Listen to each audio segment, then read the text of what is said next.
Hello दोस्तों, आज हम बात करेंगे टैबलेट मेटफॉर्मिन के बारे में। यहाँ पर हम जानेंगे टैबलेट मेटफॉर्मिन का यूज़ किन किन सिचुएशंस में किया जाता है। यहाँ पर हम जानेंगे टैबलेट मेटफॉर्मिन क्या काम करता है।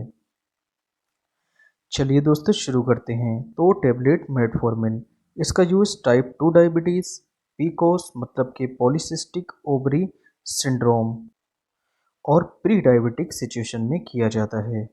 यहाँ पर 3 सिचुएशन दे रखी हैं। पहली हेल्थी सिचुएशन, दूसरी टाइप 1 डायबिटीज़ और तीसरी टाइप 2 डायबिटीज़। यहाँ पर ये है, देखिए पेनक्रियास। पेनक्रियास से रिलीज होता है इंसुलिन, और ये इंसुलिन जो होता है वो सेल के इंसुलिन रिसेप्टर से बाइंड हो जाता है। अब जैसे ये इंसुलिन सेल के इंसुलिन रिसेप्टर से बाइंड हो जाता है तो ब्लड में जो ग्लूकोज होता है वो सेल के अंदर एंटर कर जाता है। अब यहाँ पर जान लेते हैं टाइप 1 डायबिटीज़ की सिचुएशन में क्या होता है। तो टाइप 1 डायबिटीज़ की सिचुएशन में पेनक्रियास से इंसुलिन नहीं बन पाता है। तो यहाँ पर देखिए इंसुलिन नहीं बन पाता है तो इंसुलिन जो होता है वो इंसुलिन रिसेप्टर से बाइंड नहीं हो पाता है। अब जैसे ही देखिए ये इंसुलिन रिसेप्टर से बाइंड नहीं होगा तो ब्लड का ग्लूकोज जो होता है वो सेल के अंदर एंटर नहीं होगा। तो यहाँ पर ब्लड में जो ग्लूकोज का लेवल है वो बढ़ जाता है। नेक्स्ट बात कर लेते हैं टाइप 2 डायबिटीज़ के बारे में। टाइप 2 डायबिटीज़ के सिचुएशन में पेनक्रियास से इंसुलिन बनता है, लेकिन किसी कारण के चलते इंसुलिन जो होता है इंसुलिन रिसेप्टर से बाइंड नहीं हो पाता है।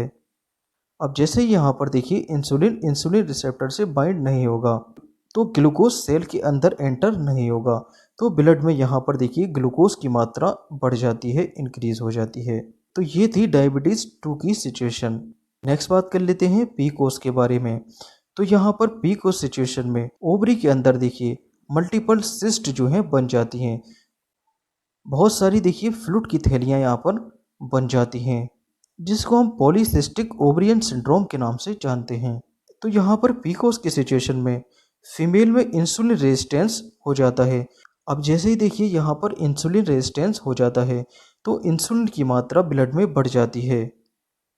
तो इंसुलिन की मात्रा ब्लड में बढ़ जाने के कारण टेस्टोस्टेरोन और एंड्रोजन की मात्रा भी ब्लड में बढ़ जाती है। नेक्स्ट बात कर लेते हैं प्री डायबिटिक सिचुएशन के बारे में।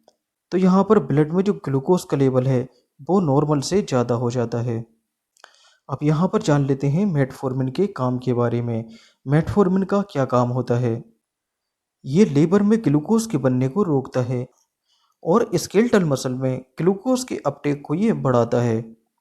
साथ ही साथ एडिपोज टिश्यू में भी ये ग्लूकोज के अपटेक को बढ़ाता है। नेक्स्ट बात कर लेते हैं इंटेस्टाइन के बारे में। तो ये इंटेस्टाइन मतलब के आंतों से ग्लूकोज के एब्सॉर्प्शन को घटा देता है। यहाँ पर मार्केट में मेटफॉर्मिन अलग अलग ब्रांड नेम से अवेलेबल होता है, जैसे कि ग्लाइसिफेज, ग्लूकोनॉर्म, ओबीमेट, सीटापिन, बेलाफेज और ग्लाइकोमेट। यहाँ पर देखिए इन मेडिसिन में लिखा है सस्टेन्ड रिलीज और प्रोलॉन्ग रिलीज, मतलब कि एसआर मतलब कि सस्टेन्ड रिलीज और पीआर मतलब कि प्रोलॉन्ग रिलीज। तो सस्टेन रिलीज और प्रोलॉन्ग रिलीज का क्या मतलब होता है। तो सस्टेन रिलीज और प्रोलॉन्ग रिलीज का मतलब ये होता है कि टैबलेट या कैप्सूल कितनी देर में देखिए बॉडी में डिफ्यूज़ हो जाते हैं। यहाँ पर बात कर लेते हैं मेटफॉर्मिन टैबलेट की डोज के बारे में। तो पर डे इसकी जो मैक्सिमम डोज होती है वो 250 मिलीग्राम मतलब कि 2.5 ग्राम पर डे ये इसकी मैक्सिमम डोज होती है। इससे ज़्यादा ये नहीं लेनी होती है। साथ ही साथ ध्यान देने वाली बात ये होती है कि इस टैबलेट को प्रेगनेंसी के केस में नहीं यूज़ करना होता है। अगर किसी पर्सन को लीवर डिजीज़ है तब भी इस टैबलेट को यूज़ नहीं करना होता है। तो इन 2 सिचुएशन में इस टैबलेट का यूज़ नहीं करना होता है। Okay, thank you.